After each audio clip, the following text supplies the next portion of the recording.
Women are called to strength and purpose. సామెతల గ్రంథం 31వ అధ్యాయము 25వ వచనం. బలమును ఘనతను ఆమెకు వస్త్రములు, ఆమె రాబో కాలము విషయమై నిర్భయముగా ఉండును. ఆమెకి ఏంటండి వస్త్రాలు? బలము, ఘనత. మీరెవరు అని అంటే, నేను బలమును ఘనతను ధరించుకున్న స్త్రీనై ఉన్నాను. అవును, నువ్వు బలవంతురాలివి క్రీస్తులో, నువ్వు బలశాలివి.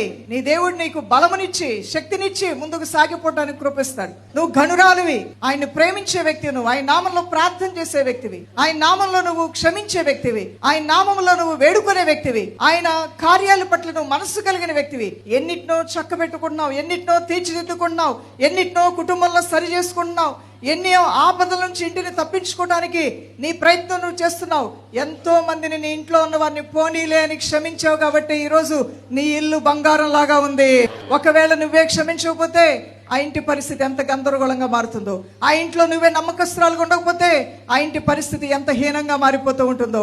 నీ కుటుంబాన్ని ప్రేమతో, ఆప్యాయతతో, యథార్థతతో, నమ్మకత్వంతో, పరిశుద్ధంతో నువ్వు ఎవరినైతే వివాహం చేసుకున్నావో అట్టి నీ భర్తకి నువ్వు నమ్మకంగా ఉంటూ, నీ కన్న బిడ్డలకు నువ్వు నమ్మకంగా ఉంటూ, ఎన్ని రకాలుగా ఒక స్త్రీ నిలబడటం వలన కుటుంబాలు బాగున్నాయి, సమాజం బాగుంది. ఈ రోజుల్లో కొద్ది మంది, అందరూ కాదు, కొద్ది మంది స్త్రీలు పుట్టించే గలిబిలికే తల్లడిల్లిపోతుంది సమాజం. అలాంటిది స్త్రీ యొక్క ప్రభావము, స్త్రీ యొక్క ఆలోచన, స్త్రీ యొక్క తత్వము ఒక కుటుంబ వ్యవస్థకి ఎంత మేలు చేస్తుందో, అదే స్త్రీ వేరే విధంగా మారిపోతే ఎంత కీడు చేస్తుందో కూడా ప్రస్తుత పరిస్థితులు బట్టి మనం గమనించుకోవచ్చు.